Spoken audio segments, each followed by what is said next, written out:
হঠাৎ করে মনে হলো ক্লাসরুমের যে লাইটটা ওটা ফ্লিকার করা শুরু করেছে।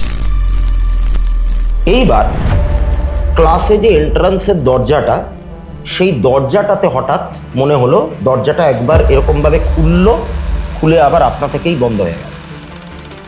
এবং সেই মোমেন্টে আমার নাকে একটা গন্ধ এলো, এবং গন্ধটা আমার কিন্তু খুব পরিচিত গন্ধ, কারণ এই পারফিউমটা গৌরব কিন্তু ইউজ করত। এইবার আমি দেখতে পেলাম গৌরব যেই চেয়ারটাতে বসতো, মানে যেই বেঞ্চটাতে বসতো আর কি, একদম শেষের দিকের রোটাতেও বসতো, একদম কর্নারে, ঠিক ওই জায়গাটাতে আমি গৌরবকে দেখতে পাচ্ছি।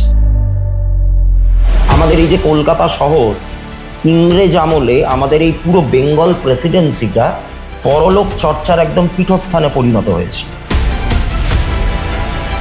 এইগুলো নিয়ে আলোচনা করতে গেলে স্বাভাবিকভাবেই রবীন্দ্রনাথ ঠাকুরেরও নাম আসবে, জোড়াসাঁকোর ঠাকুর পরিবার, এবং তার সাথে সাথে আরো একটা ফ্যামিলির নাম আসে, সেটা হচ্ছে ঘোষ পরিবার। এবং সেখানে ওই ছেলেটা খুন হয়। আত্মা হচ্ছে পরমাত্মার অংশ।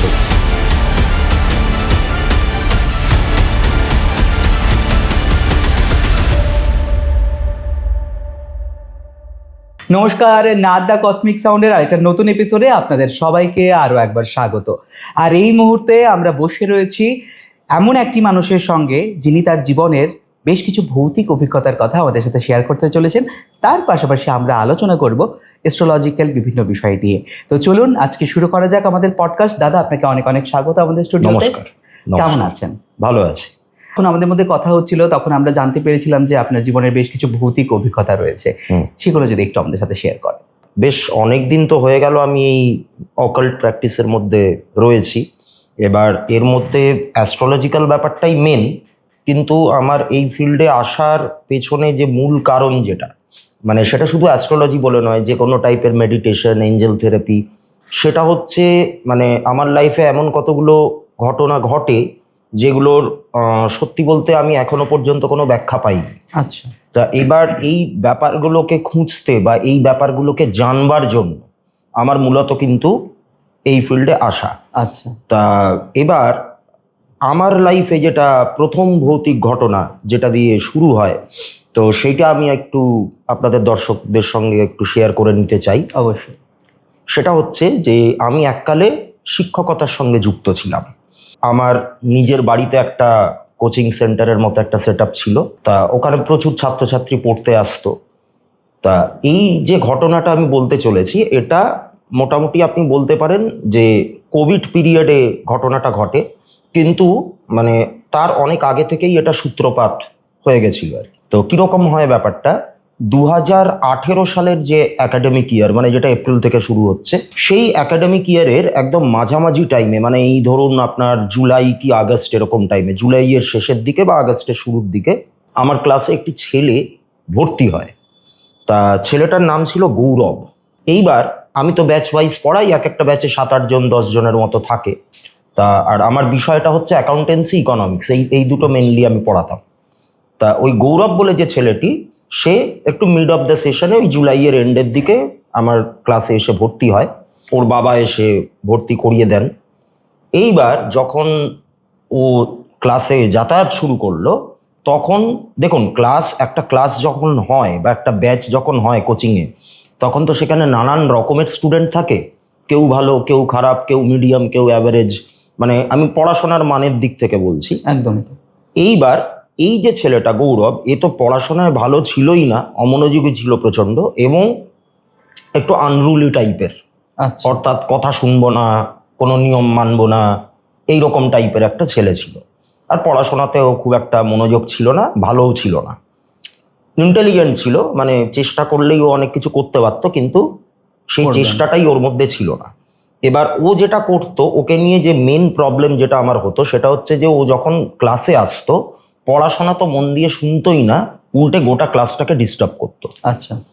তা এইরকমভাবে চলছে, তা নানান রকমভাবে ওকে বলা হচ্ছে, বোঝানো হচ্ছে, কিন্তু ওর যে বেয়াড়াপনা যেটাকে আমরা বলি, সেটা দিনে দিনে এতটাই বাড়তে শুরু করলো যে একটা টাইমে আমার ব্যাচে যে অন্যান্য স্টুডেন্টরা, তারা কমপ্লেন করা শুরু করলো এবং তাদের মা বাবারা আলাদা করে আমাকে একটু নালিশ করলো যে এরকম একটা ছেলে আপনার ক্লাসে আছে আমরা যেটা শুনতে পাই, যার জন্য ক্লাসটা পুরো ডিস্টার্বড হয়, তো আমাদের ছেলে মেয়েরা ঠিকমতো বুঝতে পারে না বা ক্লাস ফলো করতে পারে না, আপনি এইটার কোনো একটা ব্যবস্থা নিন। তো এরকমভাবে নানান রকম আমার কাছে এলো, কমপ্লেন আমার কাছে আসতে থাকলো। এইবার ওই বছরেই ঠিক পুজোর আগটায়, মানে মহালয়া তখন পেরিয়ে গেছে, পুজোটা শুরু হবে আর কি। তা আমি জেনারেলি পঞ্চমী অবধি ক্লাস নিই, ষষ্ঠী থেকে আমার কোনো বন্ধ থাকে, মানে তখন থাকতো আর কি। আচ্ছা আচ্ছা। এইবার ক্লাস চলছে, সেটা ছিল হচ্ছে পুজোর আগের লাস্ট ক্লাস। তারপরে পুজোর ছুটি পড়ে যাবে, মোটামুটি 10 দিনের জন্য বন্ধ থাকবে, আবার লক্ষ্মী পুজোর পর থেকে চালু হবে, এরকম একটা প্ল্যানিং করা আছে। এবার ওই দিন ওই ব্যাচটাও ছিল, আমার মনে আছে এখনো, ওই ব্যাচটা শুরু হতো আমার এখানে 7:30 থেকে সন্ধ্যাবেলা। তা এবার ক্লাস তো শুরু হয়েছে, তা এবার যা হয় আর কি, পুজোর আগে লাস্ট ক্লাস, সবারই একটুখানি গা ছাড়া ভাব, পড়াশোনা সেরকম একটা হচ্ছে না, একটু জাস্ট গল্প গুজব হচ্ছে। এইবার 7:30 থেকে যখন ক্লাস শুরু, এবার সবাই মোটামুটি কেউ কেউ 7:20 তার আগেও চলে আসছে, কেউ 5-10 মিনিট দেরিতে আসছে, এরকমভাবে মোটামুটি 7:45-র মধ্যে সবাই চলে আসে। কিন্তু সেই গৌরব বলে যে ছেলেটি, সে সেই দিন কিন্তু অনেকটা দেরি করে এলো, মানে প্রায় 8টা পেরিয়ে গেছে, 8:10-12 হয়ে গেছে তখন সে আসছে। এবার যখন ও এসে মানে ঠিক ক্লাসে ঢোকার মুখটায় যে দরজাটা, সেই এন্ট্রান্সের দরজাটার সামনে যখন ও দাঁড়িয়েছে, তখন একটা উগ্র গন্ধ আমার নাকে আসে এবং খুব ভালোভাবেই বোঝা যায় যে ও মদ্যপ অবস্থায় কিন্তু ক্লাসে এসছে। আচ্ছা। মানে ক্লাসে ঢোকার আগে বেশ ভালো পরিমাণে ও ড্রিঙ্ক করেছে, অ্যালকোহল কনজিউম করেছে, এবং ওর কথাবার্তার মধ্যে, ওর চাল চলনের মধ্যে, হাঁটা চলার মধ্যে সেটা প্রকাশ পাচ্ছে, এবং গন্ধ তো রয়েইছে। এইবার অন্য কোনো টিচার হলে কি করতাম জানি না, কি করতেন তারা জানি না, তারা হয়তো ওকে ঢুকতেই দিতেন না। কিন্তু আমার কোথাও গিয়ে একটা মনে হলো যে এইরকম অবস্থায় যদি আমি ক্লাসে না ঢুকতে দিই, ওকে বার করে দিই, ও রাস্তাঘাটে গিয়ে কোনো একটা দুর্ঘটনা ঘটিয়ে ফেলতে পারে। তার থেকে আমি মনে করলাম যে ওকে আমি আপাতত ক্লাসের মধ্যে বসাই, তারপরে ওর বাড়ির লোকের সঙ্গে যোগাযোগ করি, তারা আসুন, এসে যা ব্যবস্থা নেওয়ার নিন। এটাই আমি বুদ্ধিমানের কাজ মনে করলাম। তা আমি তখন গৌরবকে বললাম যে তুমি এসে বসো, কিন্তু তুমি কোনো রকম কথাবার্তা, কোনো রকম ডিস্টারবেন্স যেন আমি না দেখতে পাই। এবার ওর যেরকম নেচার আমি বললাম একটু আগে, যে ও তো সেই কথা তো শুনলই না, কানেই তুললো না, ক্লাসে এসে বসলো, বসে এন্টার ক্লাসকে ডিস্টার্ব করা শুরু করলো, আর ওই রকম ড্রাঙ্ক অবস্থায়। এবার ক্লাসে যা হয়, কিছু মেয়েরাও থাকে, এবার তাদের উদ্দেশ্যে ও কিছু অশালীন মন্তব্য করা শুরু করলো, এরকম নানান রকমভাবে একটা ক্লাসের মধ্যে একটা মানে খুব বিচ্ছিরি রকমের একটা ডিস্টারবেন্স চালু করলো। এইবার আমি অলরেডি তখন ওর বাড়ির লোককে জানিয়েই দিয়েছিলাম যে আপনারা আসুন। তা সেই সময়ে যেই টাইমে এই ঘটনাটা ঘটে, সেই সময় গৌরবের বাবা তিনি কর্মসূত্রে বাইরে কোথাও একটা ছিলেন। আচ্ছা। তা ওর মায়ের সঙ্গে আমি কন্ট্যাক্ট করি, তা আধ ঘন্টা থেকে 45 মিনিটের মধ্যে ওর মা ক্লাসে আসেন। এসে তারপর ছেলেকে তো ওরকম অবস্থায় দেখেছে, তা আমি তখন ওনাকে বললাম যে ম্যাডাম দেখুন, আমি একটা কথা বলি, অনেক দিন ধরেই কিন্তু আপনার ছেলে, আমি অনেক রকমভাবে আপনাদেরকে বলেছি, বোঝানোর চেষ্টা করেছি, আপনারা কোনো রকম স্টেপ নেননি। ও কিন্তু এন্টার ক্লাসকে প্রচণ্ড রকম ডিস্টার্ব করে। এবার একজনের জন্য তো আমি আমার এন্টার ব্যাচটাকে ক্ষতির মুখে ফেলে দিতে পারি না, তাই আমার মনে হয় এটাই ওয়াইজ ডিসিশন হবে যে আমি ওকে আর এখন পড়াবো না, আপনি অন্য কোনো একজন টিচার দেখে নিন। এইবার সাধারণত কি হয়, এরকম টাইপের কমপ্লেন গেলে পরে গার্ডিয়ানদের কি করা উচিত, একজন আইডিয়াল গার্ডিয়ান যারা হবে, তারা ছেলে বা মেয়েকে শাসন করবে বা বোঝাবে। উনি তো সেটা করলেনই না, উল্টে আমাকে থ্রেট দেওয়া শুরু করলেন যে আমি মিড অফ দ্য সেশনে কেন ওকে ছাড়াচ্ছি। আচ্ছা। ঠিক আছে, মিড অফ দ্য সেশনে আমি কেন ওকে ছাড়াচ্ছি, আমি কেন ও মানে ওকে পড়াবো না, এইরকম ডিসিশন আমি নাকি নিতে পারি না, এরকম নানান রকম ব্যাপার বলছেন। উনি বলছেন যে এইভাবে আপনি মাঝপথে ছেড়ে দিলে আমরা প্রবলেমে পড়ে যাব। আমি বললাম যে দেখুন, সেটা আমার কিন্তু দেখবার বিষয় নয়। ও যেরকম ভাবে ক্লাসে মানে বদমাইশি করছে এবং ক্লাসকে পুরো ডিস্টার্ব করছে, আমার এন্টায়ার ব্যাচটা কিন্তু সাফার করছে। একদমই তাই এইখানে আমি কিন্তু ওর কিসে ভালো হবে, ওর কিসে মন্দ হবে, আমি কিন্তু এটা দেখতে বাধ্য নই। কাজেই আপনি ওকে নিয়ে যান। এবার এইটা নিয়ে কি হলো, মা এবং ছেলে দুজনে মিলেই তখন আমার সঙ্গে এন্টার ক্লাসের সামনেই আমার সাথে তর্কাতর্কি শুরু করে দিল এবং খুব অশালীন মন্তব্য, অপমানজনক কথাবার্তা এরকম টাইপের বলতে শুরু করলো। তা আমি বললাম যে দেখুন, আমি যেখানে ক্লাস নিচ্ছি সেখান থেকে ঢিল ছড়া দূরত্বে কিন্তু থানা। আপনারা যেটা শুরু করেছেন, আমি কিন্তু এক্ষুনি ওনাদেরকে ফোন করে ডাকতে বাধ্য হব। এবং এই যে স্টুডেন্ট যারা রয়েছে দেখছেন, তাদের মধ্যে এমনও কেউ কেউ আছে যাদের বাবা পুলিশ ডিপার্টমেন্টে খুব হাই পোস্ট হোল্ড করে। আচ্ছা। কাজেই মানে ওনাদের থেকে সাহায্য পেতে আমার খুব একটা প্রবলেম হবে না। ভালো কথা বলছি, বেরিয়ে যান, না হলে কিন্তু আপনাদেরই মান সম্মান নিয়ে টানাটানি করবে। তো এই পুলিশের ভয়টা যখনই দেখালাম, তখন দেখলাম ওরা আর কথা বাড়ালো না। ভদ্রমহিলা ওনার ছেলেকে নিয়ে চলে গেলেন। তো যাওয়ার আগে নানান রকম উল্টোপাল্টা যেরকম বলছিলেন ওই বলতে বলতে বেরিয়ে গেলেন। এইখানে তো আপাতত গৌরবের চ্যাপ্টার ক্লোজ হয়ে গেল। এবার ওই একাডেমিক ইয়ারটা গেল, এবার 2019 এলো। এবার 2019-এর একদম শেষের দিক থেকে, মানে ডিসেম্বরের দিক থেকে আস্তে আস্তে কোভিড কেসেসগুলো আমাদের সবার কানে আসছিল। তারপরে যখন 2020-র শুরুর দিকটা, মানে ফেব্রুয়ারি পেরোলো, মার্চ পেরোলো, তারপরে তো লকডাউন হয়ে গেল। এবার লকডাউন হওয়ার পর স্বাভাবিকভাবেই আমার ক্লাসে তো আর তখন কেউ আসছে না, চারদিকে অনলাইন ক্লাসেস চালু হয়ে গেছে। তা আমিও তখন কিন্তু অনলাইন ক্লাস শুরু করলাম। আচ্ছা। অর্থাৎ কেউ আর এসে পড়বে না, ওই ল্যাপটপের মাধ্যমে স্ক্রিন শেয়ার করে যেরকমভাবে গুগল মিট বা জুম এইভাবে আমি ক্লাস নিতাম। এইবার ক্লাসটা আমি নিতাম কিভাবে, মানে যেই মানে ক্লাসরুমটাতে বসে অফলাইন ক্লাস হতো ওই ঘরটাতেই আমি অনলাইন ক্লাসটা নেওয়া শুরু করলাম, কারণ ওখানে বোর্ডটা রয়েছে, বোর্ডে আমি লিখে টিকে বোঝাতে পারবো। তাই এরকমভাবে ক্লাস চলছে। চলতে চলতে হঠাৎ একদিন, মানে তখন একদম কমপ্লিট লকডাউন, মানে রাস্তায় কোনো জনমানব দেখা যাচ্ছে না। তা ক্লাস নর্মাল টাইমেই হতো, এরকম 7:30 পৌনে 8টার টাইমে। এটা অন্য একটা ব্যাচের ক্লাস হচ্ছিল। তা ক্লাস হয়ে গেছে প্রায়, তখন ঘড়িতে তখন বাজে প্রায় 9:30।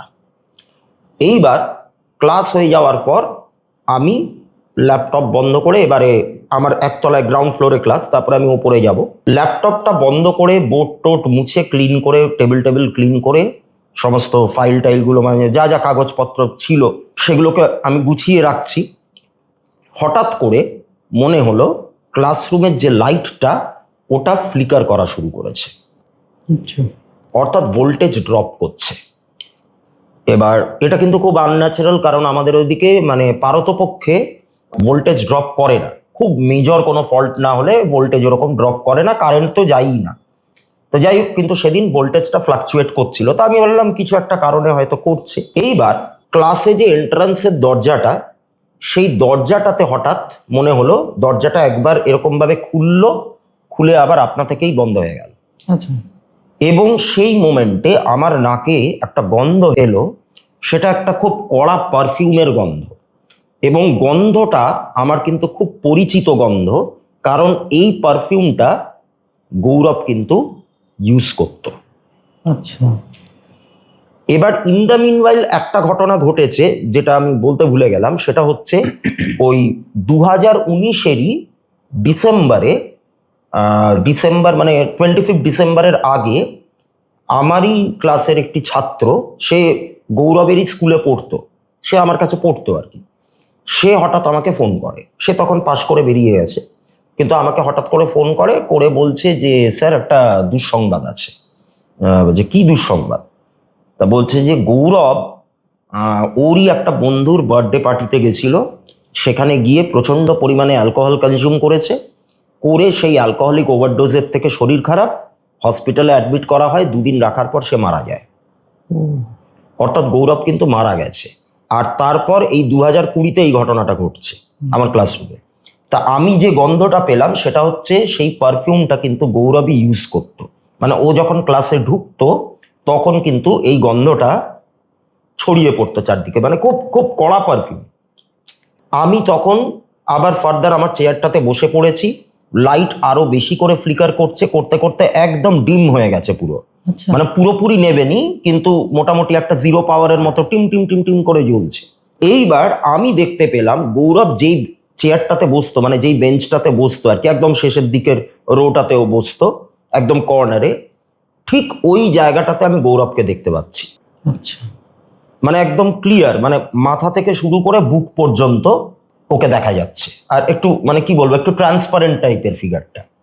এবং এক দৃষ্টেও আমার দিকে তাকিয়ে রয়েছে। এবার ওটা দেখে লিটারালি মানে আমার মানে একদম দম বন্ধ হওয়ার মতো জোগাড়।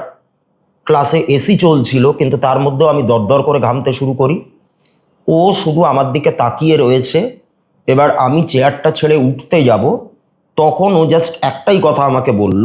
কণ্ঠস্বরটা কীরকম, মানে ওই আগেকার দিনে রেডিও টিউনিংয়ের টাইমে যেরকম ঘষা ঘষা আওয়াজ আসতো, আকাশবাণী, হ্যাঁ, ওরকম যে আওয়াজগুলো আসতো, ওই রকম টাইপের একটা আওয়াজ।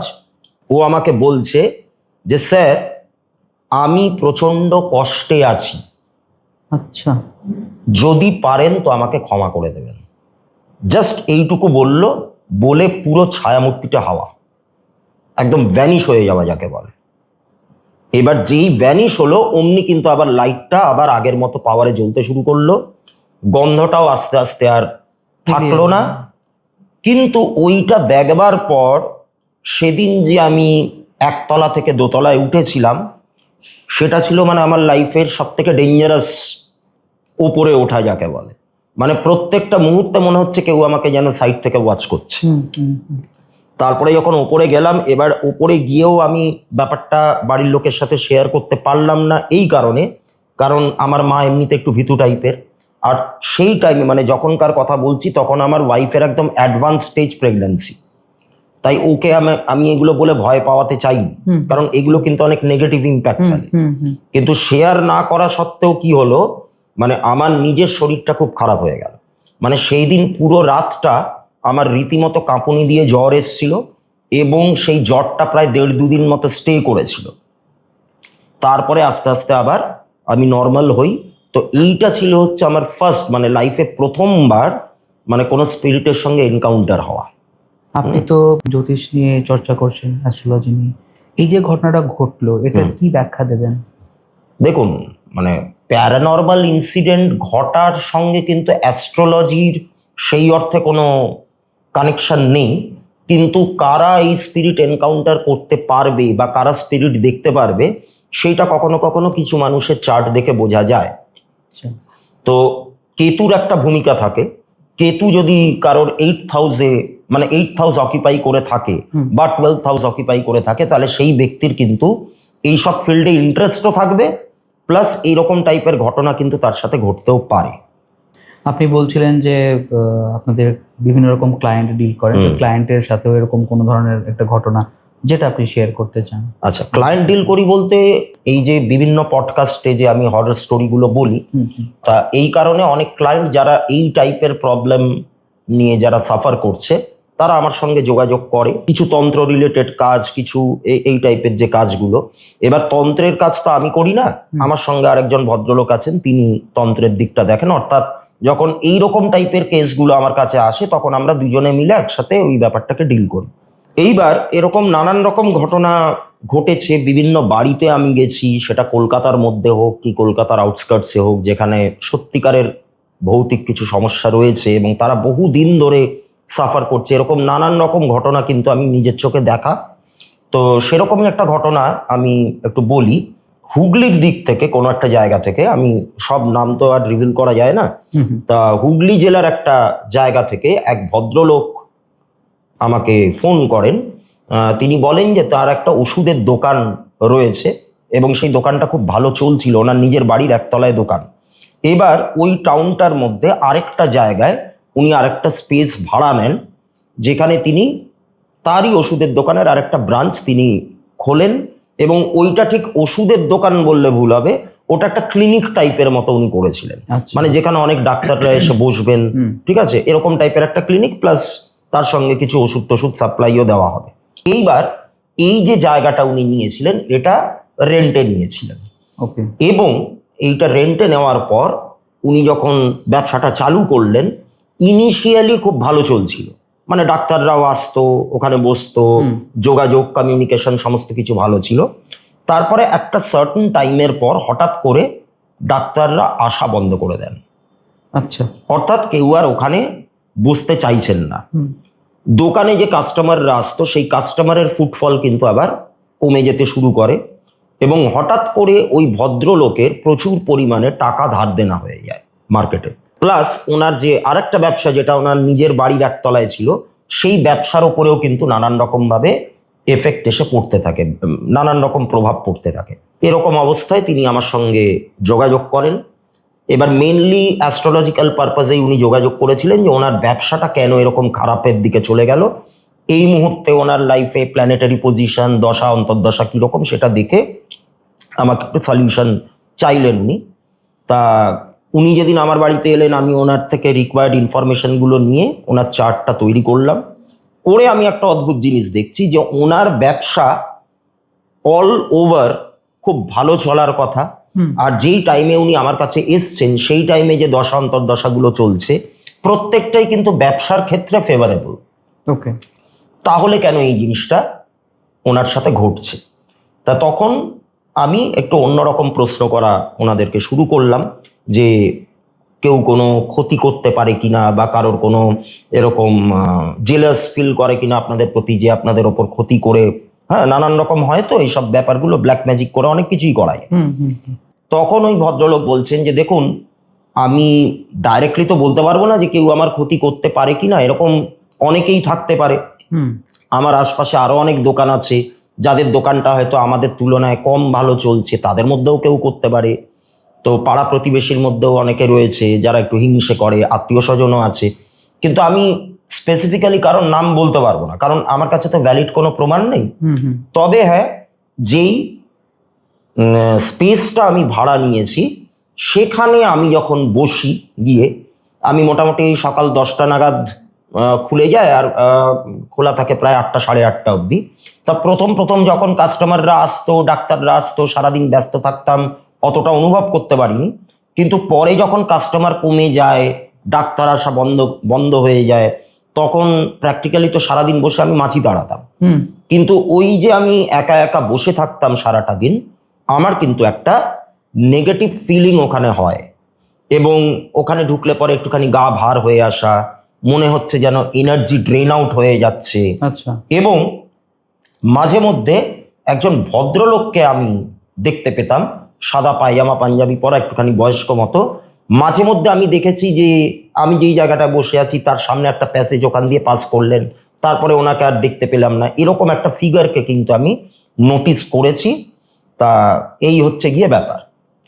তা উনি তখন আমাকে রিকোয়েস্ট করলেন যে দেখুন, আপনি যদি একটু গিয়ে ওই জায়গাটা একটুখানি ভিজিট করে আসেন, হ্যাঁ, তাহলে আমি খুব উপকৃত হই। কারণ আমার সত্যিই খুব প্রবলেম হচ্ছে, কারণ আমার প্রচুর টাকা মার্কেটে আটকে আছে। আমি নিজে ধার দেনা করে ফেলেছি, সেইগুলো এখন শোধ করতে পারছি না। আগে যেরকম পার ডে একটা হিউজ অ্যামাউন্টের সেল হতো, প্রফিট হতো, আজকাল আর তার সিকিভাবে হচ্ছে না। তো একটু দেখুন কিছু করা যায় কিনা। তা একটা দিনক্ষণ দেখে আমি আর আমার সাথে আরেকজন ভদ্রলোক, আমরা গেলাম ওই দোকানটা। এবার আমার সঙ্গে যিনি আছেন তিনি তো তান্ত্রিক।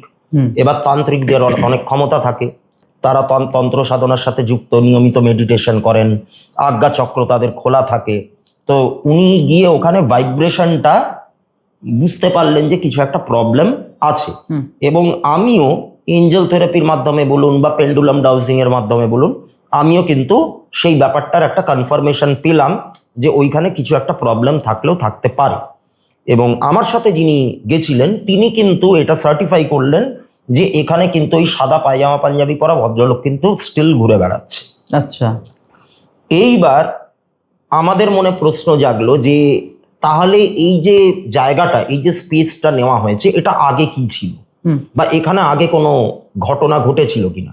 এবার একটা অদ্ভুত ব্যাপার, যেই জায়গাটা উনি ভাড়া নিয়েছেন, যেখানে উনি নিজে বসতেন আর কি, সেই জায়গাটায় আমরা দেখতে পাচ্ছি চারদিকে প্রচুর আয়না ফিট করা আছে, প্রচুর মিরর এরকম সাইড বাই সাইড এরকম ফিট করা আছে।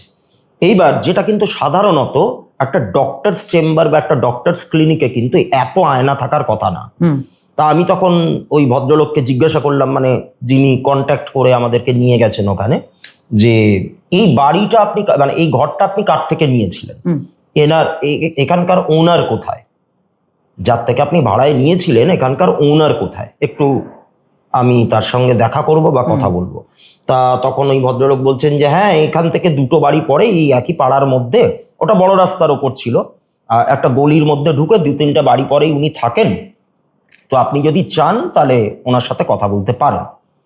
তা আমরা গেলাম ওনার সাথে। এবার এই যে ভদ্রলোক যার বাড়িতে আমরা গেলাম, তিনি প্রথমটায় আমাদের সাথে প্র্যাকটিক্যালি কথা বলতেই চাইছেন না। আচ্ছা। মানে একদম মুখের ওপরে দরজা বন্ধ করে দেওয়া যাকে বলে সেরকম করছেন। তা তখন আমরা বললাম যে দেখুন দাদা, এইটা নেওয়ার পর উনি কিন্তু প্রচন্ড রকম বিপদে পড়েছেন।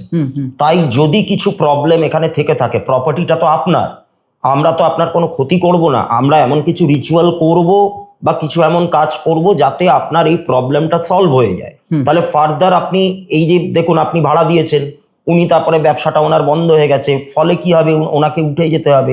আপনারও তো এখানে একটা স্বার্থ থাকার কথা, আপনি নিয়মিত ভাড়া পাবেন, এটা তো আপনারও একটা সোর্স অফ ইনকাম। তাই যদি কোনো প্রবলেম থাকে তাহলে বলুন, ব্যাপারটা লুকোবেন না। আমরা কথা দিচ্ছি যে যদি কোনো সমস্যা এখানে থেকে থাকে, সমস্যা তো আছেই, আমাদের তার রুট কজটা বার করতে হবে। যদি এখানে কিছু থেকে থাকে আমরা সেটা পাঁচকান করব না, কেউ কিচ্ছু জানতে পারবে না, অথচ আপনার প্রবলেমটাও সলভ হয়ে যাবে। তাই আপনি বলুন, যদি কোনো সমস্যা থাকে তাহলে সেটা আমাদেরকে খুলে বলুন, একদম লুকোবেন না। তা তখন সেই ভদ্রলোক বললেন যে এই ক্লিনিক হিসেবে এটাকে ভাড়া দেওয়ার আগে ওটা একটা স্যাঁকড়ার দোকান ছিল। আচ্ছা। একটা জুয়েলারি শপ, একটা ছোটখাটো জুয়েলারির দোকান। তা যেই ভদ্রলোক এই ভাড়াটা নিয়েছিলেন তার মার্কেটে হঠাৎ করে প্রচুর পরিমাণে টাকা ধার দেনা হয়ে যায়, এবং পাওনাদাররা মাঝে মধ্যে এসেই একটুখানি গন্ডগোল করা, অপমান করা, এগুলো হতো। এবার ভদ্রলোকের ছিল প্রচন্ড রকম ড্রিঙ্ক করার অভ্যেস, অর্থাৎ প্রচুর পরিমাণে তিনি অ্যালকোহল কনজিউম করতেন। এইবার পাড়া থেকে একটা, মানে ওই এলাকারই লোক ছিলেন উনি, পাড়া থেকে একটা পিকনিক হয়, ঠিক আছে, একটু আউটস্কার্টস, একটু দূরে কোথাও একটা পিকনিক হয়। সেই পিকনিকে গিয়ে উনি প্রচুর পরিমাণে খাওয়া দাওয়া করেছিলেন, ঠিক আছে, রেড মিট, এই মাটন ফাটন এগুলো প্রচুর খেয়েছিলেন। নিয়ে তারপর বন্ধু বান্ধবদের মধ্যে যা হয় একটু ড্রিঙ্কও করেছিলেন। বন্ধু বান্ধব বলতে ওনার সব সমবয়সী লোকজন আর কি।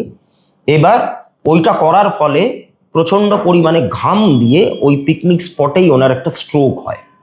আচ্ছা। একটা ম্যাসিভ স্ট্রোক হয়, এবং ফার্দার কোনো অ্যাকশন নেওয়ার আগেই উনি ওখানেই মারা যান। অর্থাৎ হাসপাতালে ভর্তি করবার মতো বা ডাক্তারকে ডাকবার মতো সেই সুযোগটাও পাওয়া যায়নি। এবং যেখানে পিকনিকটা হচ্ছিল একদম খুব রিমোট একটা এরিয়াতে, মানে ওখানে আশেপাশে এরকম ফেসিলিটি পাওয়াও সম্ভব ছিল না। তো ওই ভদ্রলোককে বাঁচানো যায়। আচ্ছা। এইবার হতে পারে যে এই দোকানটার প্রতি ওনার খুব অ্যাটাচমেন্ট ছিল, মানে হতে পারে ওটা ওনার ভাড়ায় নেওয়া, কিন্তু উনি অ্যাটাচড ছিলেন ওনার কাজের প্রতি বলুন, কি ওনার যে সার্ভিসটা উনি দিচ্ছেন, ব্যবসা বলুন, এইগুলোর প্রতি উনি প্রচন্ড রকম অ্যাটাচড ছিলেন। মানে ওই মোহটাকে উনি কাটিয়ে বেরিয়ে উঠতে পারেননি, তাই জন্য এখনো ওই জায়গায় উনি ঘুরছেন। এবং এখানে ফার্দার যারাই ব্যবসা করতে এসছে বা যে কোনো ব্যবসায়ী করতে এসছে, তাদের ব্যবসাটা খুব একটা বেশি দিন চলেনি। আচ্ছা। এইবার আমরা তো পুরো ঘটনাটা শুনলাম, শুনে তারপর আমরা ডিসাইড করলাম যে ওই দোকানের মধ্যেই একটা তন্ত্র রিলেটেড কোনো একটা রিচুয়াল পারফর্ম করে ওনাকে ওখান থেকে রিলিজ করতে হবে। এবং ওই পুরো দোকানের যে, মানে পুরো যে দোকানটা, সেই দোকানটাকেও দশমহাবিদ্যার যে এনার্জি সেটা দিয়ে লক করতে হবে, যাতে ফার্দার আর কোনো ক্ষতিকারক কিছু যাতে না হতে পারে। নির্ধারিত একটা দিন ঠিক করা হলো, সাধারণত এগুলো শনি এবং মঙ্গলবার করেই হয় এই কাজগুলো। তা আমরা সেখানে একটা যজ্ঞ করলাম, করে তারপর ফাইনালি আমরা যেটা, মানে ফলো আপ যেটা রেখেছিলাম, যে এখন ওনার ব্যবসাটা আবার ফার্দার উনি আবার ওখানে ভালো করে চালু করতে পেরেছেন। এই যে দশমহাবিদ্যার কথাটা বললেন বা তন্ত্র রিলেটেড কথাটা বললেন, এটার মাধ্যমে কি সত্যি এরকম ভাবে এনার্জিকে মুক্তি দেওয়া বা রিলিজ হ্যাঁ। করার কাজটা করা? মুক্তি ঠিক না, রিলিজ করা।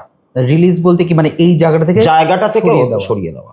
আচ্ছা আচ্ছা। এবং একটা কোনো প্রপার বা একটা ভ্যালিড কোনো আশ্রয়ে ওকে দেওয়া, মানে যেখানে থাকলে অন্য মানুষের খুব একটা প্রবলেম হবে না। এই জিনিসটাকেই মুক্তি তো আর আমরা দিতে পারি না সেইভাবে, কারণ কর্মের থেকে কর্মফল যতক্ষণ না কাটছে ততক্ষণ তো কোনো স্পিরিটেরই মুক্তি নেই।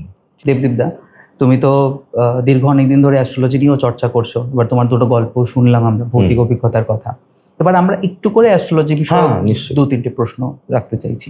পূর্বজন্মের কর্মফল আমার এই বছরের বা এই জন্মের কর্মফল বা জন্মচক্রকে কিভাবে প্রভাবিত করতে পারে? আচ্ছা দেখো, এই ব্যাপারটা যদি আমাদের বলতে হয় বা বোঝাতে হয়, তাহলে তিনটে জিনিস বা তিনটে কনসেপ্ট আমাদেরকে মাথায় রাখতে হবে। একটা হচ্ছে সঞ্চিত কর্ম, একটা হচ্ছে প্রারব্ধ, হুম আর একটা হচ্ছে ভাগ্য বা নিয়তি। সঞ্চিত কর্ম মানে হচ্ছে, ধরা যাক এটা আমার বর্তমান জন্ম, আমি ধরে নিচ্ছি যে আমার আগেও, মানে এটার আগেও আমার একটা জন্ম ছিল।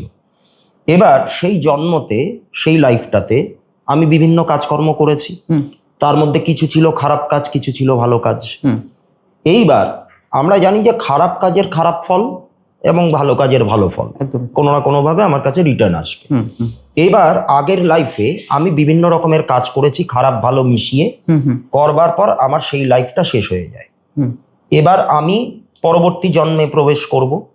তা তখন আমার আগের লাইফে যে কাজগুলো আমি করে রেখেছি অলরেডি, খারাপ ভালো মিশিয়ে, হুম হুম সেগুলো হয়ে যাচ্ছে আমার সঞ্চিত কর্ম, আচ্ছা, বা ইংলিশে আমরা যেটাকে অ্যাকিউমুলেটেড কার্মাও বলতে পারি। Right right. ঠিক আছে, মানে ব্যাংকে টাকা জমার মতো করে হচ্ছে ব্যাপারটা।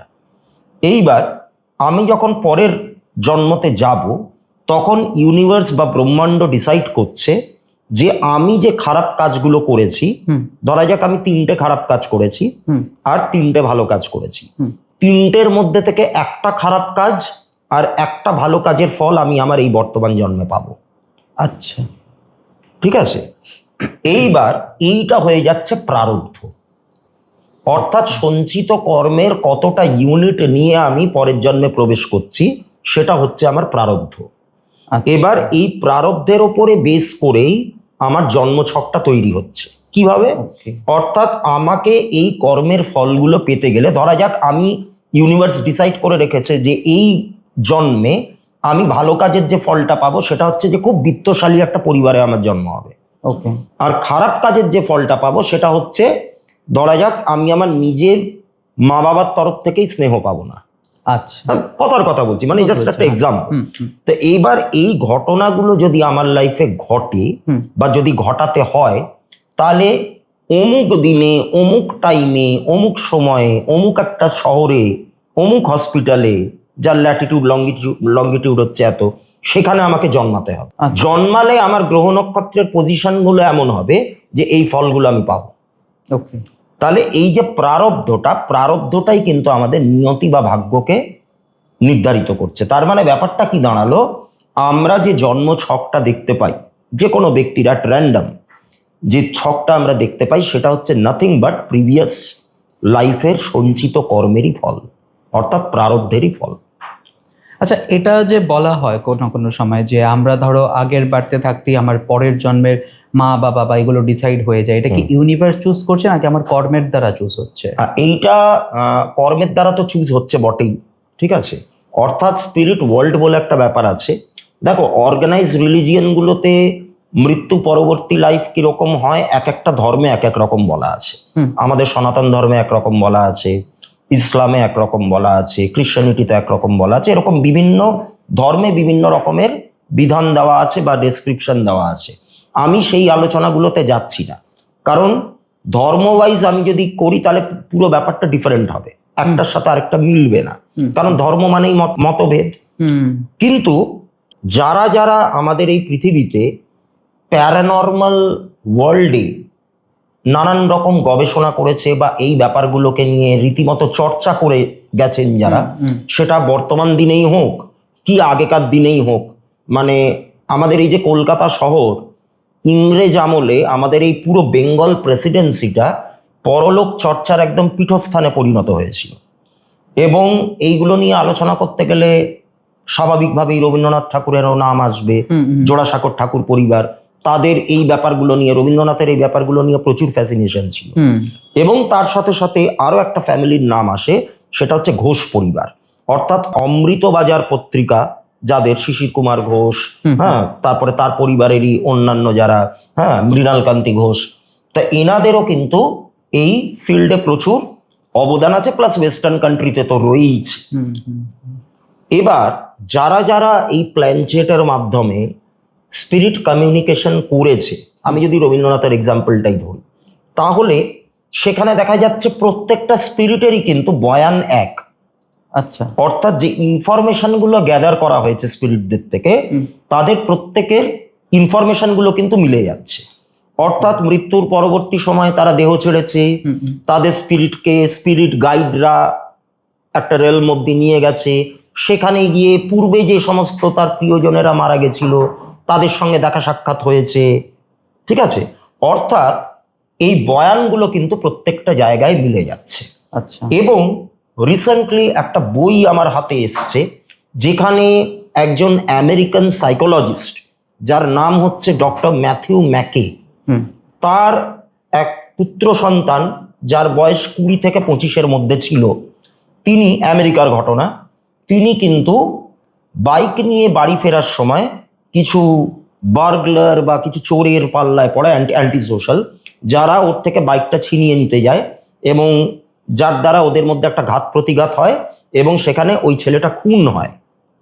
ওই দুষ্কৃতীদের হাতে কিন্তু ছেলেটাকে খুন হতে হয়। ছেলেটার নাম ছিল জর্ডান। আচ্ছা। এবার খুন হওয়ার পর সে স্পিরিট ওয়ার্ল্ডে যায় এবং স্পিরিট ওয়ার্ল্ড থেকে ওর বাবার সঙ্গে ও দেখা করতে আসে এবং স্পিরিট ওয়ার্ল্ডে কি কি সে দেখেছে, কি কি তার সাথে ঘটেছে, সেখানকার একদম আদ্যপান্ত পুরো একটা বর্ণনা, একটা বিশ্লেষণ তিনি কিন্তু তার বাবাকে দেন। এবং সেটাই ওই ভদ্রলোক, মানে ওই সাইকোলজিস্ট ভদ্রলোক ডক্টর ম্যাকে, তিনি কিন্তু একটা বইয়ের আকারে লেখেন এবং বইটা পুরোটাই ওই জর্ডানের জবানবন্দিতেই লেখা। মানে অ্যাজ ইফ মনে হচ্ছে জর্ডান নিজেই কথাগুলো বলছে। মানে ওর বাবাকে যেই ডেসক্রিপশনগুলো উনি দেন, ওর বাবা সেইটাকেই বইয়ের আকারে লিখে সেটাকে পাবলিশ করেন। বইটা যে কেউ পড়তে পারে। এবার এখানেও যে বর্ণনাগুলো দেওয়া হচ্ছে সেটাও কিন্তু আগেকার দিনে যে সমস্ত প্যারানর্মাল ইনভেস্টিগেটর বলুন বা এই পরলোক নিয়ে যারা চর্চা করে বলুন, তাদের যে সমস্ত লিখিত বা ডকুমেন্টেড যে জিনিসগুলো, সেগুলোর সাথে মিলে যাচ্ছে। এবারে এখানে বলা হচ্ছে, যেটা আপনি একটু আগেই বললেন, যে আমরা সিলেক্ট করি কিনা, অর্থাৎ একটা স্পিরিট যখন সেই স্পিরিট ওয়ার্ল্ডে পৌঁছাচ্ছে তখন কিন্তু তার লাইফে, মানে যেই লাইফটা পেরিয়ে তিনি ওখানে গেছেন, সেই লাইফে তিনি কি করেছেন তার একটা অ্যানালিসিস সেখানে হয়। সেখানে কোনটা তিনি খারাপ করেছেন, কোনটা ভালো করেছেন, সবগুলো ওনাকে দেখানো হচ্ছে। কোনো শাস্তি কিন্তু দেওয়া হচ্ছে না। মানে আমরা যেরকম নরকের একটা বর্ণনা পড়ি যে খারাপ কাজ বা পাপ কাজ করে গেলে সেখানে একটা প্রচন্ড কষ্টের মধ্যে দিয়ে যেতে হয়, শাস্তি পেতে হয়, ওরকম কোনো ব্যাপার নেই কিন্তু। ওখানে ভালোটাও তোমাকে দেখানো হবে, খারাপটাও দেখানো হবে। এইবারে তোমাকে একটা অপশন দেওয়া হবে যে এই যে খারাপ কাজগুলো আপনি করেছেন, পরের লাইফে গিয়ে আপনাকে কৃচ্ছ সাধনের মাধ্যমে এইগুলোকে খণ্ডন করতে হবে। তা সেটা আপনি কিভাবে করবেন? ধরা যাক কেউ একটা লাইফে প্রচুর পরিমাণে অন্য লোকের টাকা মেরেছে বা টাকা নিয়ে নয় ছয় করেছে, তছরূপ করেছে, যেই টাকার ওপর তার কোনো হয়তো অধিকার নেই। এবার তাকে বলা হলো যে এই যে পাপগুলো তুমি করেছো, এগুলো তুমি পরের জন্মে গিয়ে কিভাবে তুমি এগুলোকে করবে, খণ্ডন করবে। উনি তখন বললেন যে ঠিক আছে, আমি যেহেতু অন্যের টাকা নিয়ে নয় ছয় করেছি, তাহলে আমার পরের জন্মে আমার লাইফেও এমন একটা সিচুয়েশন আসবে যখন হয়তো আমারও একটা বিরাট বড় মানিটারি লস হবে। উনি নিজেই ডিসাইড করছেন কিন্তু এটা। কারণ আত্মা হচ্ছে পরমাত্মার অংশ। আত্মা যখনই দেহে প্রবেশ করছে তখনই গন্ডগোলগুলো শুরু হয়। তা না হলে আমাদের আত্মা এমনিতে কিন্তু খুব বিশুদ্ধ। এইবার তিনি পরের লাইফে গেলেন, গিয়ে তারপরে হয়তো দেখা গেল এমন একটা দিনে, এমন একটা সময় তার মোবাইলে একটা মেসেজ এলো, একটা ওটিপি চাইলো বা কোনো একটা লিঙ্কে ক্লিক করতে বললো, তিনি ভুলবশত ক্লিক করে ফেললেন। ফেলার সাথে সাথে দেখা গেল ওনার অ্যাকাউন্ট থেকে লাখ লাখ টাকা গায়েব হয়ে গেল। এবারে তখন তিনি কপাল চাপড়াচ্ছেন, তখন তো তিনি মানুষ হিসেবে জন্মে গেছেন, কিন্তু এই ঘটনাটা যে ঘটবে এটা ওনারই ডিসিশন। কিন্তু মানে এই জন্মে সেটা তার মনে থাকবে না, উনি আগেই ডিসিশন নিয়ে এসেছেন সেই বিষয়ে। জন্মছক দেখে কি বোঝা যায় যে একজন মানুষের জন্মের অ্যাকচুয়াল উদ্দেশ্যটা কি? হ্যাঁ, অবশ্যই বোঝা যায়। মানে আমরা তো একটা জন্মে, মানে একটা জন্ম নিয়ে কিছু না কিছু উদ্দেশ্য নিয়ে, এবং সেটা প্রকৃতিরই ঠিক করা থাকে যে আমরা কি পারপাজে এই পৃথিবীতে এসেছি। তো জন্মছকে কেতুর প্লেসমেন্ট দেখে বোঝা যায় যে আমরা কি কর্ম করবার জন্য এই পৃথিবীতে এসেছি। যেমন আমি দু একটা এক্সাম্পল দিই। ধরা যাক কারোর কেতু ফার্স্ট হাউস, মানে একদম লগ্নে বসে, তাহলে ধরে নিতে হবে যে সেই ব্যক্তি তার কোনো অপূর্ণ কোনো বাসনা বা কোনো একটা শিক্ষা বা কোনো দীক্ষা বা কিছু একটা কৌশল তার শেখা বাকি ছিল, যেটা তিনি শিখে উঠতে পারেননি, যার কারণে তিনি এই জন্মে প্রবেশ করেছেন। যদি সেকেন্ড হাউসে কেতু থাকে তাহলে বুঝতে হবে যে ওনার ফ্যামিলির প্রতি কোনো একটা দায়িত্ব অপূর্ণ থেকে গেছিল, যেটা পাওয়ার জন্য, মানে যেটা করবার জন্য তিনি এসছেন। যদি থার্ড হাউসে থাকে তাহলে বন্ধু বান্ধব হতে পারে, আত্মীয় স্বজন হতে পারে, নিজের ভাই বোনের প্রতি কোনো কর্তব্য হতে পারে যেটা করতে তিনি এসছেন। 4th হাউস মানে নিজের মায়ের প্রতি কোনো কর্তব্য থাকতে পারে, ঠিক আছে, বা তার হয়তো আগের লাইফে মানে খুব একটা প্রবল বাসনা ছিল যে নিজের নামে একটা সম্পত্তি হবে, যেটা তিনি করে উঠতে পারেননি, কোনো একটা প্রপার্টি হবে, কোনো স্থায়ী সম্পত্তি একটা হবে, সেটা করবার জন্য এসছে। এরকম ভাবে প্রত্যেকটা ঘর দেখে দেখে বুঝতে হবে যে মানে কেতুর প্লেসমেন্টটা দেখে যে ওনার পেন্ডিং কর্মা কি ছিল, যেগুলো পূরণ করার জন্য তিনি এসছেন। এই বক্রী গ্রহ বিষয়টা কি এবং এটার ফলাফলটা কিভাবে হয়? দেখুন, বক্রী গ্রহ হচ্ছে, বক্রী মানে যেটাকে আমরা ইংরেজিতে রেট্রোগ্রেড বলি, অর্থাৎ আমাদের জ্যোতিষশাস্ত্রে তো 9টা গ্রহের উল্লেখ পাওয়া যায়। রবি আছে, এবার যদিও রবি সায়েন্টিফিক্যালি দেখতে গেলে কোনো গ্রহ নয়, কিন্তু আমরা এটাকে গ্রহ হিসেবে ধরছি। রবি নিজেও একটা নক্ষত্র। তো যাই হোক, রবি, চন্দ্র, মঙ্গল, বুধ, বৃহস্পতি, শুক্র, শনি, রাহু, কেতু, টোটাল 9টা গ্রহ।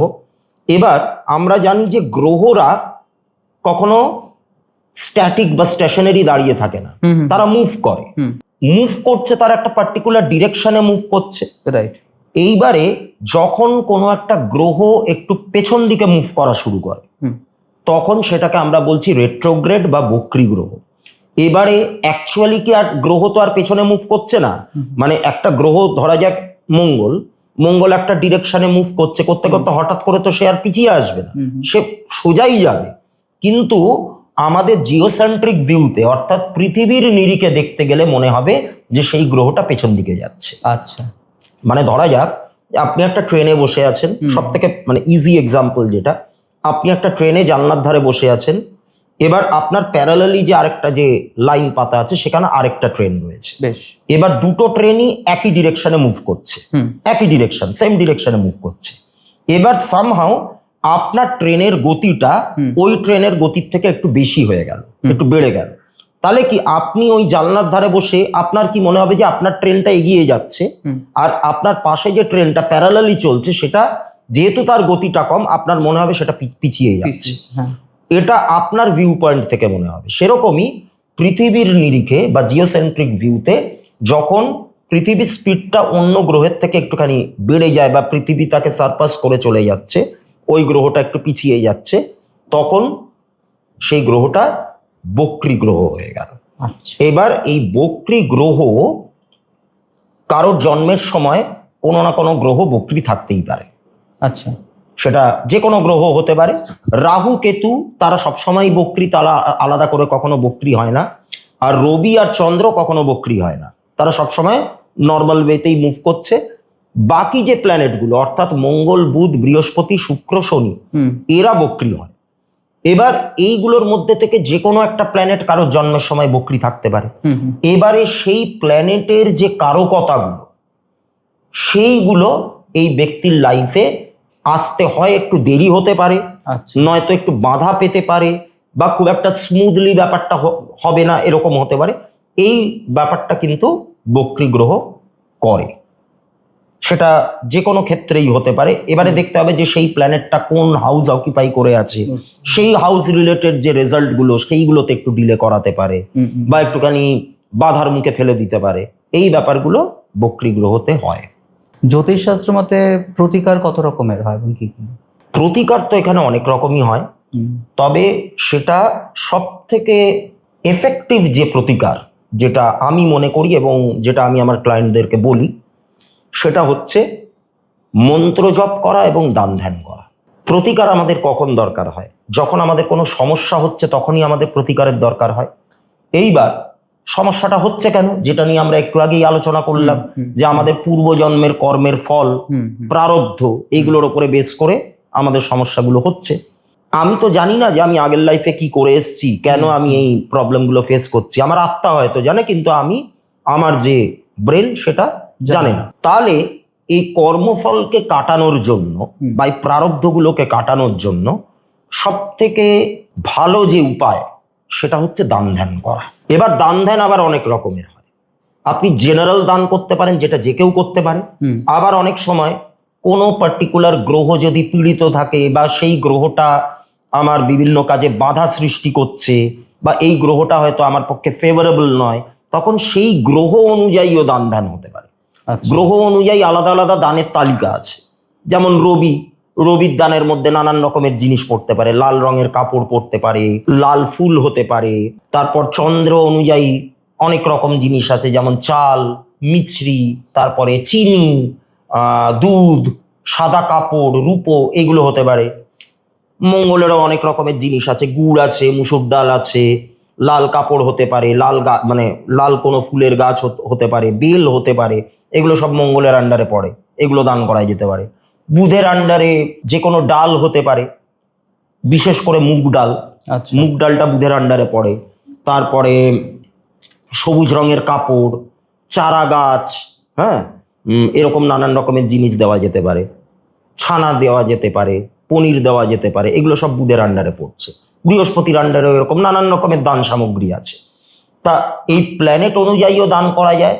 আর জেনারেল যে দানগুলো, যেগুলো যে কেউ করতে পারে, তার মধ্যে মেইনলি হচ্ছে খাদ্য, বস্ত্র, বাসস্থান, সুপরামর্শ, শিক্ষা, এবং কোনো গরিব মানুষকে তার ছেলে বা মেয়ের বিয়েতে কিছু দান করা, কিছু অর্থ দান করা, এবং পশু পাখিদেরকে খাওয়ানো, এগুলো সব দানের মধ্যে পড়ে। তা এই দানগুলো যদি কেউ খুব রিলিজিয়াসলি করতে পারে, তাহলে কিন্তু তার কর্মফল অনেকাংশে কাটবে। আর দানের পাশাপাশি আরো যেটা করতে হবে সেটা হচ্ছে মন্ত্র জপ। এই যে 9টা প্ল্যানেট, প্রত্যেকটা প্ল্যানেটেরই আলাদা আলাদা করে প্রণাম মন্ত্র আছে।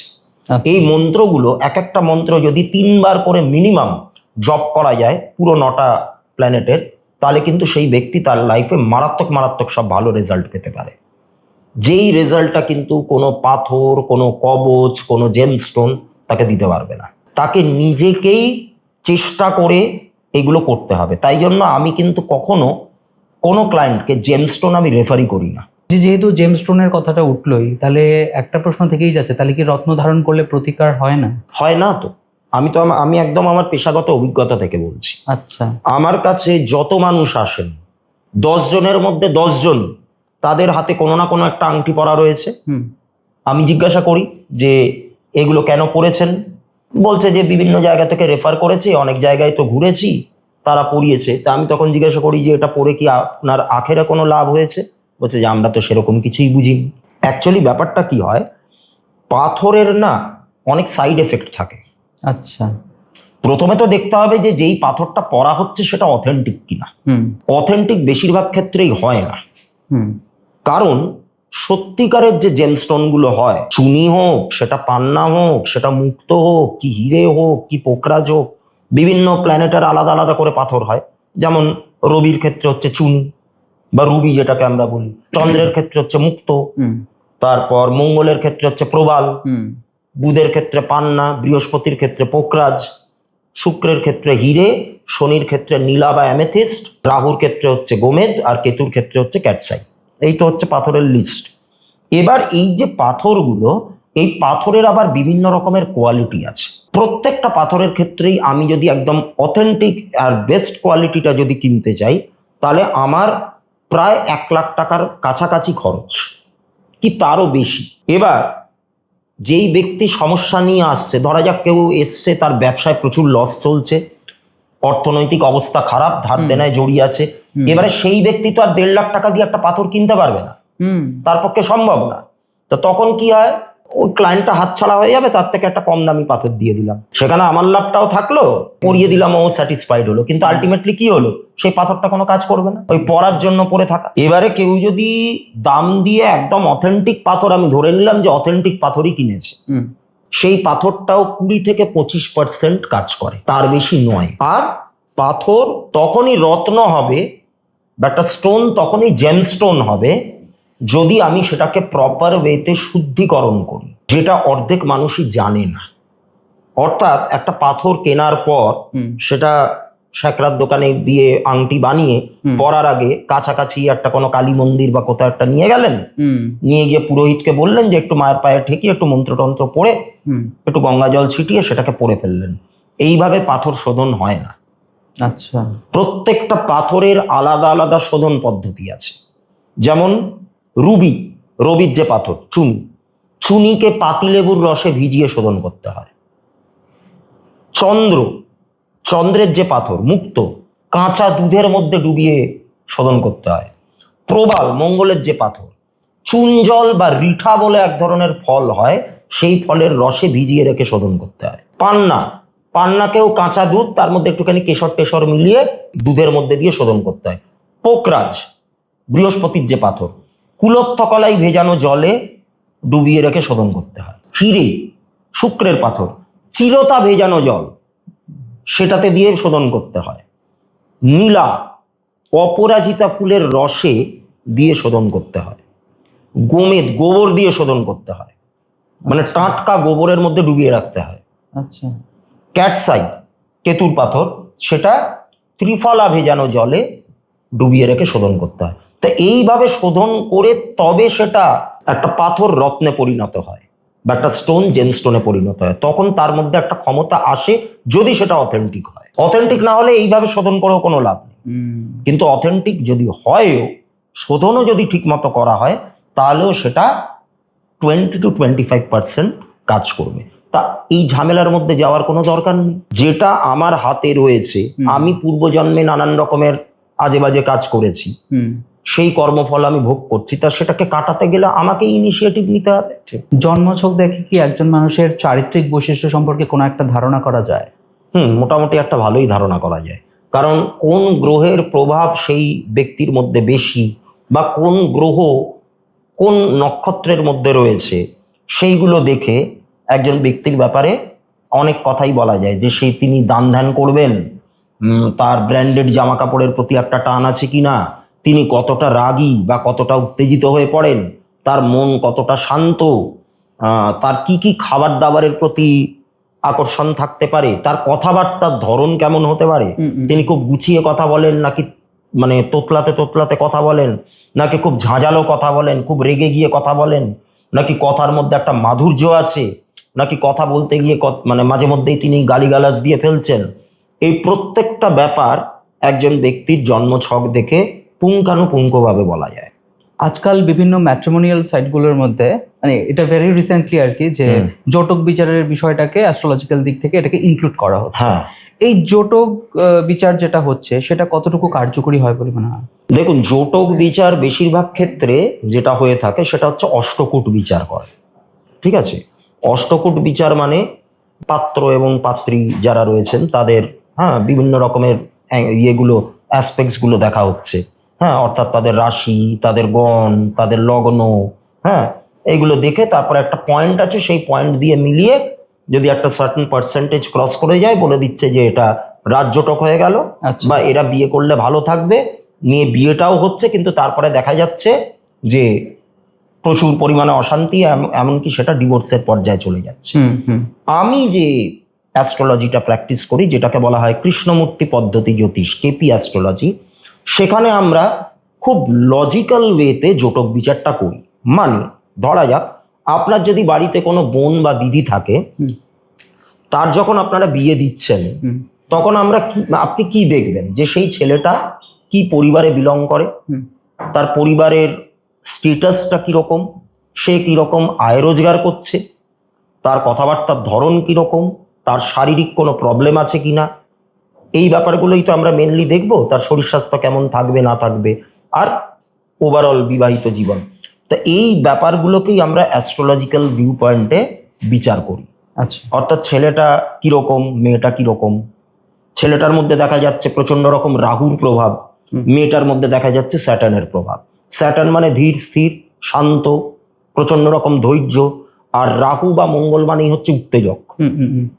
এবং রাহু মানে কিন্তু সে খিটখিটে মেজাজের হবে, সেই কথায় কথা গালাগাল দিয়ে ফেলতে পারে, মাইন্ডের মধ্যে সবসময় নেগেটিভ চিন্তা ভাবনাই একটু বেশি ঘোরাফেরা করবে। তো তখন এই চরিত্রটা মিলল না, তখন আমরা বললাম যে এটা হবে না, মানে অ্যাডজাস্ট করতে প্রবলেম হয়ে যাবে। ঠিক আছে, ছেলেটার পরিবারের ওপর দেখা যাচ্ছে মঙ্গল বা রাহুর প্রভাব, মেয়েটার পরিবারের ওপর দেখা যাচ্ছে শুক্র বা বৃহস্পতির প্রভাব। অর্থাৎ মেয়েটার বাড়িতে প্রচুর পরিমাণে পুজো আচ্চা নিয়ম মানামানি হয়, আর ছেলেটার পরিবারে এসবের ধারই ধারে না, তাহলে সেই জায়গাটাও মিলল না। এরকম ভাবে প্রত্যেকটা পয়েন্ট দেখে দেখে দেখে দেখে মেলানো হয়, যে এটা হলে পরে অ্যাডজাস্টমেন্টের কোনো প্রবলেম হবে কিনা। নিয়ে তারপরে যদি সব দেখা যায় যে সব ওকে আছে, তখন একটু জাস্ট দুজনের আয়ুটা বিচার করে নেওয়া হয়, নিয়ে তারপর সব ঠিক থাকলে গ্রিন সিগন্যাল। তোমার সাথে কথা বসলে তো কথা আমাদের আর শেষ হবে না, এগোতেই থাকবে। বাট যেহেতু সময়ের বাধা ধরা নিয়মে আমাদের পডকাস্টটাকে শেষ করতে লাগবে, নিশ্চয়ই। যেতে যেতে জাস্ট একটা শেষ প্রশ্ন তোমাকে করতে চাইবো। এই যে জন্মছক দেখে কি আমরা আমাদের পেশা নির্বাচন করতে পারি, বা সেটা অবশ্যই। যদি করি তাহলে সেটা কতটুকু কার্যকর অবশ্যই। হতে পারে? পেশা নির্বাচন আমরা অবশ্যই করতে পারি। সাধারণত পেশাকে বিচার করা হয় 10th হাউস থেকে, কিন্তু আমি যেভাবে করি সেটা হচ্ছে যেই প্ল্যানেটটা 11th হাউস অকুপাই করেছে আমি সেই অনুযায়ী পেশায় সেই ব্যক্তিকে যেতে বলি। তার কারণ 11th হাউস মানে হচ্ছে সাকসেসের ঘর, অর্থাৎ সফলতা প্রাপ্তির ঘর। তাই যেই প্ল্যানেটটা 11th হাউসকে অকুপাই করেছে বা 11th হাউসের লর্ড যে প্ল্যানেটটা, সেই অনুযায়ী পেশা নির্বাচন করলে এটা মানে ট্রায়াড অ্যান্ড টেস্টেড আমি দেখেছি, সে কিন্তু লাভবান হচ্ছে। এবার প্রত্যেকটা প্ল্যানেট কিন্তু আলাদা আলাদা পেশাকে নির্দেশ করে। আচ্ছা। যেমন রবি সাধারণত অ্যাডমিনিস্ট্রেটিভ যে কোনো কাজ, ঠিক আছে, বা ফার্মেসি রিলেটেড কোনো কাজ, ওষুধপত্র, এই ব্যাপারগুলো, বা কেউ যদি ব্যবসা করতে চায় তাহলে সে ওষুধের ব্যবসা করতে পারে, কাঠের ব্যবসা করতে পারে, হ্যাঁ, এই ব্যবসাগুলো রবির আন্ডারে পড়ে। যদি চন্দ্র রিলেটেড কোনো কাজ বলতে হয় তাহলে যে কোনো জলের ব্যবসা, ডেয়ারি প্রোডাক্টসের ব্যবসা করতে পারে, যে কোনো সেবামূলক কাজের সঙ্গে যুক্ত হতে পারে, হ্যাঁ, তারপর নার্সিংয়ের যে কাজগুলো, যে কোনো সোশ্যাল ওয়ার্ক, এগুলো চন্দ্রের আন্ডারে পড়ছে। আবার চন্দ্র যেহেতু জলকে নির্দেশ করে, তাই জল রিলেটেড কোনো কাজের সঙ্গেও তিনি যুক্ত হতে পারেন। মানে সেটা কোনো জলের ব্যবসা হতে পারে, আবার মেরিন ইঞ্জিনিয়ারও হতে পারে, ওকে, আবার নেভিতেও যেতে পারে। কিন্তু ব্যাপারটা হচ্ছে কি, পার্টিকুলার একটা প্ল্যানেটের কিন্তু ভূমিকা থাকে না। একজন ব্যক্তি কোন পেশার সঙ্গে যুক্ত হবে বা কি কাজ করলে তিনি লাভবান হবেন, সেখানে কিন্তু মাল্টিপল প্ল্যানেটসের একটা ব্যাপার চলে আসছে। অর্থাৎ এই যে চন্দ্রের ব্যাপারটা বললাম, চন্দ্রের প্রভাব থাকলে পরে বা চন্দ্র 11th হাউস অকুপাই করলে পরে সেই ব্যক্তিকে আমি নেভির দিকে যেতে বলতে পারি, প্রোভাইডেড তার মনের মধ্যে সাহস কতটা রয়েছে। আচ্ছা।